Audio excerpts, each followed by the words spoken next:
about what happened today at the hospital. That's not acceptable. Who do you think you are? What? Come on, Mom. Not what. I'm obviously referring to you ranting and raving at my wife, throwing around nonsense accusations like Jason ended up like this because of you, and it's all your fault at her. Nonsense. It's true, and you know it. If she hadn't been driving dangerously, you never would have gotten hurt. You're a paraplegic because of her. I told you that's not true. How many times do I have to say the same thing? We were parked up by a crossing when someone asleep at the wheel crashed into us from behind. Neither me nor Ella did anything wrong. But if there was no accident, you'd still be a normal person, wouldn't you? I can't help but vent my anger. It's only natural. I'm your mother. A normal person? Are you saying I'm not a normal person? In any case, I need you to stop giving my wife a hard time. It wasn't her fault, and she feels awful enough without getting it in the neck from you. She got injured herself, you know. I don't give even 1/10 of a damn about someone else's kid. You're the one I'm worried about, Jason. You're my only boy. Someone else's kid? That's my wife you're talking about. Are you aware we're married? That makes her family. Family! Anyway, I'm fully capable of getting by and earning a living even if I'm in a wheelchair. So you really don't need to worry about me. Fine, have it your way. Oh, how ungrateful.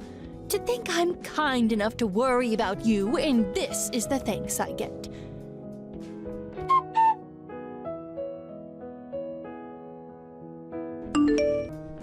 Jason, listen to me.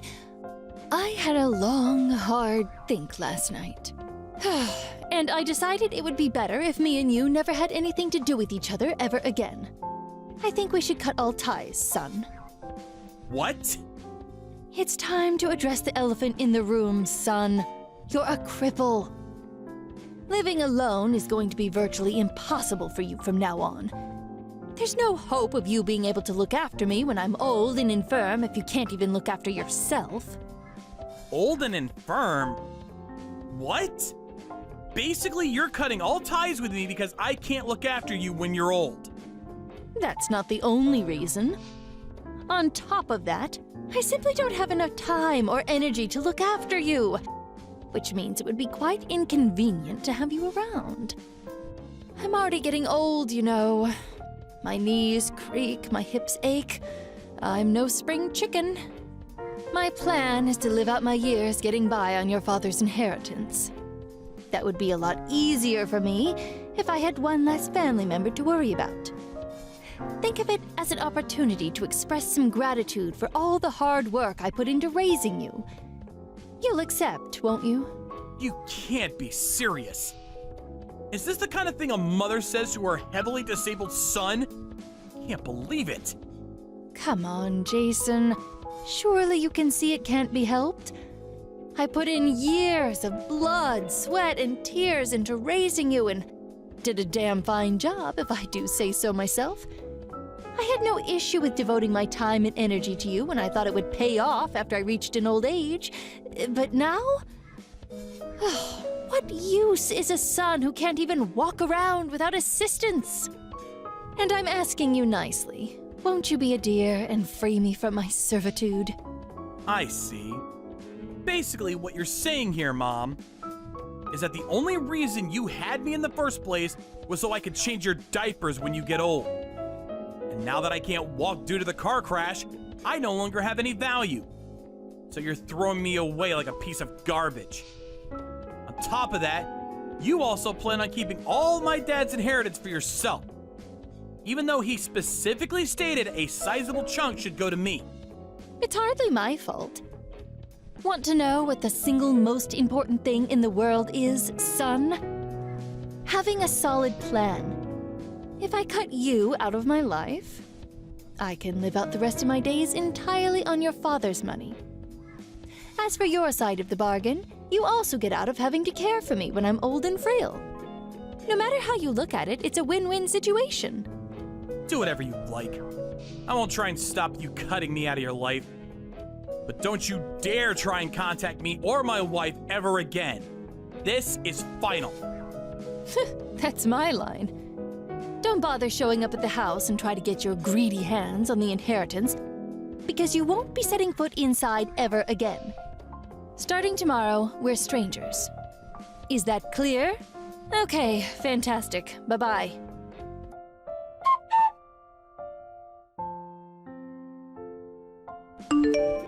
Jason! You came to the house today, didn't you? I warned you! Why did you take the fridge and TV? Give them back at once. Because they're my personal belongings that I paid for? I can't leave my stuff at your house forever. I gave the key to a close friend and had him stop by to pick them up. Oh, I told him to leave all the frozen stuff in a cooler box, so you're best off eating them ASAP before they spoil. I cannot believe you. I had no idea my son was so petty and small-minded. Oh, did I say son? Oh, my mistake. You're a stranger now, of course. Oh, it's fine, forget it. That fridge and TV were probably just second-hand junk anyway. I'll buy some shiny new ones with your dad's inheritance.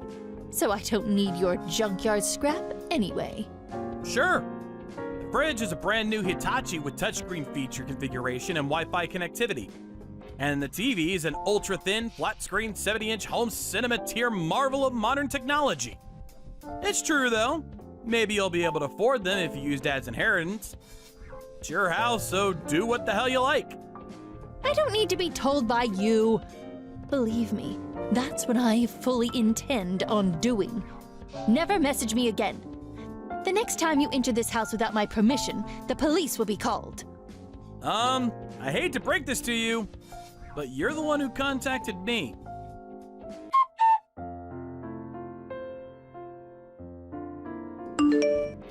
Jason! What? I was sure you told me we're cutting all ties. Did I dream it? Don't be sarcastic with me, boy. I have one last thing to tell you. Believe me, you want to hear this. What? I threw away all the stuff in your room. You did what now? Think about it. There was no reason for me to keep a complete stranger's belongings lying around in my house. Yesterday was a combustible garbage day, and today was large refuse. Which means that in just 2 trips from the garbage collectors, all your stuff is gone forever. How lucky am I? Does that also include the cards in the cardboard boxes? Probably. I threw everything away after all. Oh no, there weren't items of immense sentimental importance in those boxes, were there? Oh, what a shame. I'm choking for you here. I'm so sorry. Oh, tragically for you, though, I threw them out yesterday. So there's no way of reclaiming them now. I threw away your luggage, too. With this, the cutting of ties is complete. Now we really are complete strangers. Now, for one last time, never message me again. You really went and did it this time, huh? What? Did you really throw away Dad's inheritance? Inheritance? What are you talking about? His collection. Oh man, you really went and did it this time. Each and every item in those boxes currently sells for somewhere in the vicinity of $400 to $1,600. He didn't own a single thing that wasn't worth something. Plus, he had absolutely tons of stuff. That stuff was worth tens of thousands of dollars in total. And that's a conservative estimate. I wouldn't be unreasonable to put the combined total at over $75,000. What? What are you talking about? You're lying. Those boxes are full of nothing but silly kids' games. Junk. There's a premium on junk like that in certain circles. They were only set to go up in value too, since they're no longer in production. Go ahead, try searching for expensive card game on the internet. You'll be surprised. Chances are the majority of results you'll get were the things in the boxes you just threw away.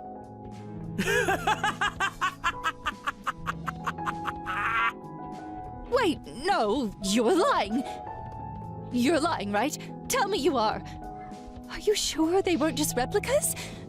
If they were really so valuable, why didn't you have your friend take them when he was here for the fridge and TV? There was no way I could take them. Dad said they were part of your inheritance. He said he wanted them to go to you. What? You know how Dad had a bit of a hoarding habit? Well, before he died, he divided up all the stuff that could be sold at a decent price between the family and wrote it in his will. To me, he left all of the heavier, more unwieldy antiques. To you, he left the lighter, easy-to-sell card games. What? This is the first I've heard of it. Of course it is. Dad asked me to tell you in the event, and only in the event, that you were facing genuine financial hardship and struggling to get by. It's written in his last will and testament addressed to me. I can show you if you don't believe me. Now, I did plan on doing as he asked and was prepared to go through the necessary procedures if that time ever came. Oh my God. Good grief, Mom. I wouldn't have guessed in a million years you'd toss everything out. Me or the cards. It's not a total loss, though. I plan on taking good care of all the antiques Dad gave me at the least. Jason, you get yourself down to the landfill and start digging through the trash at once. What? No way! I'm in a wheelchair. That's impossible. But you said that stuff was worth $75,000. You might still make it if you go now. Hurry up! Move, move, move! I don't think so. You said you tossed them out yesterday, so they've probably all been crushed by now. Don't get clever with me, boy. I know. I'll make you an offer you can't refuse. If you come back with the $75,000 worth of cards, I'll allow you back into this family. Not just that, but I'll even look after you. Sorry to disappoint you, but like I already told you, I don't need looking after. What are you talking about? You're a wheelchair-bound cripple, for heaven's sake. How can someone like you live on their own? I'm not alone. I have my wife. Anyway, do you even know what my job is? I create plastic models. I receive commissions and then create prototypes for dolls, figures, and models. Which is why I don't need to walk to earn a living. What? Does that mean getting crippled in the accident has no effect on your salary? How many times have I told you at this point? 5? 10? Damned if I know. What kind of mother doesn't know what their own son's job is? Do you have that little interest in me? Really? You do that? That's great news, son. Oh, wow. Am I your son again now? That sure is convenient, huh? There's just one problem. I don't consent to this rekindling of ties you seem to be assuming is taking place. We're strangers now, and we always will be. Jason, how can you be so cold towards your mother? Have you no heart? Despite me being so lonely, what with your father gone and all, how horrible. Jason, my boy, won't you be a darling and come back to the house today? Let's have some supper together. I'm not eating with you. Don't be ridiculous. There seems to be a small contradiction between cutting all ties with me and then inviting me over for supper to play Happy Families. Jason, please. This wasn't an easy decision for me to make, you know. I only did what I did because I was filled with anxiety about the future. I'm sure you were. I had a feeling to that effect, which is why I intentionally left only the card games behind. You're the one who threw them all out solely because you made the mistaken assumption they were guilty of the crime of belonging to me. To be honest, I'm more sick of you than I am sympathetic. I've got an idea. Won't you be a dear and give me all the antiques your dad left you? I don't mind if they're heavy. What? Why would I do that? Why would I give you the things Dad explicitly said he wanted to go to me? I won't even be selling them anyway. Those antiques were part of Dad's cherished collection, and they were really important to him. All the more reason to hand them over. They'd be far more valuable if I sold them. I could use them to get by on. What use are they as decorations for your apartment? They'd be nothing but clutter. It's what your father would want, Jason. You know it's true. I could explain in explicit detail why you're wrong, but you probably wouldn't even understand. Anyway, I have absolutely no intention of giving you any of his stuff, nor do I ever want to live with you again. I'm gonna stop replying to your messages soon. How can you be so insensitive? Oh, I've had it with you. Fine, I don't need you. I still have some savings in my bank account. That's great. Since you've been so heavily reliant on Dad's inheritance all this time, you must have saved up about $75,000 by now, right? What does my bank balance have to do with you, boy? If I did have that much, I'd be able to live off it for the rest of my life. Do you seriously think that'd be enough to see you through the rest of your days? What? 75,000? Of course it would. With your current lifestyle, you're eating through at least $15,000 a year. Doesn't take a genius to figure out you're only going to be able to keep that up for 5 more years.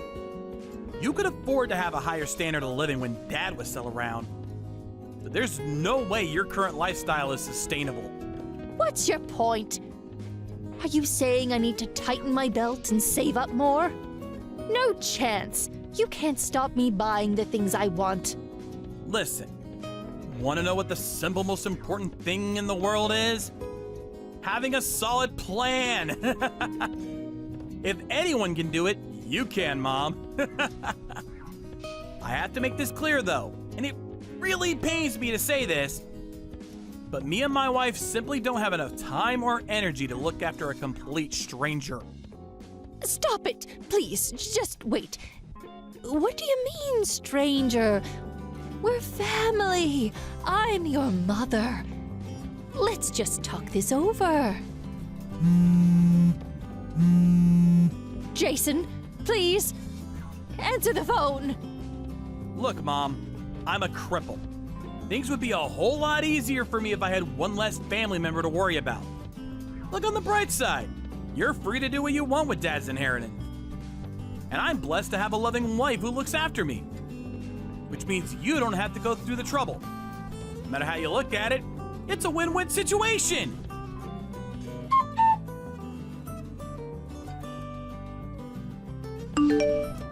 Apparently after that, much to my astonishment, my mom ran to the landfill on her own and entered illegally by climbing over the back fence in a frenzied panic. When she was brought to my apartment in the back of a police car, she was covered head to toe in garbage juice. It smelled something like a mixture between sewage and rotting flesh. Of course, being strangers now, I firmly rejected my responsibility and sent her back on her way with those 2 unfortunate policemen who had to tolerate the stench. She was driven back to her house ranting and raving like a lunatic. It was what happened over the next few days that shocked me the most. Me and my wife got back from a day out to find someone had been rummaging through our belongings and made a total mess of the place. When I confronted my mom, she confessed to sneaking into the apartment and turning the place upside down in an attempt to find my dad's antiques. Thankfully, her search was in vain because my wife's parents very kindly agreed to let us keep everything at their place for a while. However, my patience had reached its limit. We enlisted the help of a lawyer through a recommendation from my stepdad. When we went over to warn her that we'd take legal action if she ever pulled anything like that again, my mother, tragically ignorant of the world, immediately became timid and backed down. And she hasn't bothered us since. I do have a feeling she'll probably try to get in touch with me again after a little while. So me and my wife are currently making preparations to move on the down low. I already bought a new cell phone, which means that by the next spring, we finally will be strangers once and for all.